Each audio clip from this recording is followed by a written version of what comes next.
Union workers are putting the labor focus back in Labor Day this year. Over the past several years, we've seen one of the biggest pushes for organized workers in decades, and that's because workers are facing a growing pay gap between them and the billionaire leaders of their industries. It's leading to a surge of strikes from Hollywood to baristas across the country to the automotive lines of Ford. And workers in Kentuckiana are part of this labor movement. It's really been a resurrection. Truly. Connor Stephan explores recent strides in the name of workers' rights. This Labor Day, a reminder that the holiday's organizing roots are especially strong this year. Labor Day's beginnings date back to the 19th century, when labor activists looked to establish a day paying tribute to workers fighting for fair labor practices and safer work environments. Some 130 years later, this is a country of workers, built by workers. In Kentuckiana, the past few years have marked a labor rights renaissance, coming from an assortment of professionals, public defenders, dental workers, bookstore staff, even the Courier-Journal newsroom staff. 5, 6, 7, 8, in May of 2022, workers at a Louisville Starbucks became the coffee chain's first to unionize in Kentucky. This union has really given us an opportunity to empower ourselves and protect ourselves. Weeks later, 2 more Kentuckiana Starbucks stores followed. Then in August, Louisville saw its largest baristas union form, the second largest in the U.S., when Heine Brothers Coffee employees voted to unionize. We're just pumped. We're excited. Everybody is ready to go.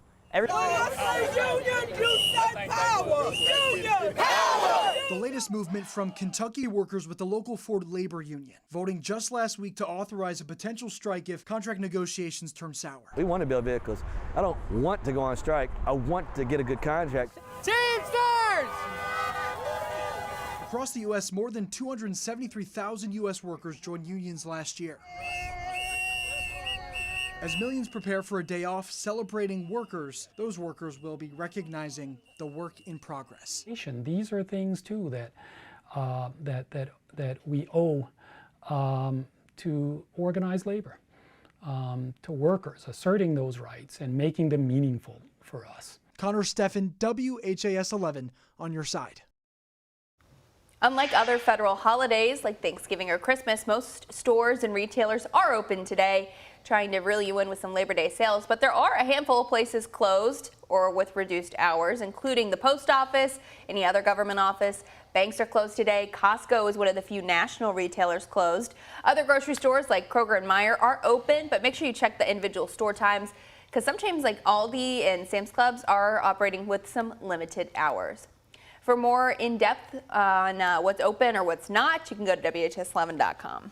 New this morning, a man wanted in connection to an out-of-state homicide is being held in a southern Indiana jail. He was arrested by Indiana State Police troopers over the weekend. 45-year-old Arturo Martinez Cordero was stopped and arrested on I-64 near Ferdinand, Indiana, Saturday. Now, this came after ISP said troopers were contacted by police in Asheville, North Carolina, who believed the homicide suspect was heading in that direction. In addition to the warrant, Martinez Cordero is charged with operating a vehicle while intoxicated, driving without a license, and possessing cocaine. All right, some more local news. Louisville's crackdown on noisy nightlife has officially started. Under the Alcohol and Beverage Control's new zero tolerance noise policy, businesses face penalties for any unreasonably loud noise heard more than 50 feet from the property. Officials have been enforcing the noise policy since 2003. The stringent no tolerance rule is new. Some bar owners are already voicing their concerns, saying simple misunderstandings could mean critical blows to business.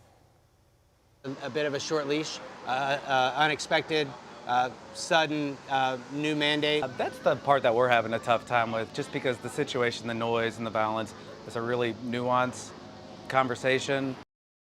City officials can fine businesses $2,500 on a first offense. In the past, they'd hand out warnings before citing places. A Louisville ABC spokesperson says the agency wants businesses to succeed, but also wants to make sure residents can enjoy peace and quiet in their homes. Now, this new policy is part of a two-pronged approach city officials are taking to address residents' crime and quality of life concerns. Starting this week, you'll see more LMPD officers patrolling neighborhoods known for their nightlife, and that includes areas along Brownsboro Road, Bardstown Road, and Frankfort Avenue. As of now, the increased patrolling is just temporary, ending September 16th.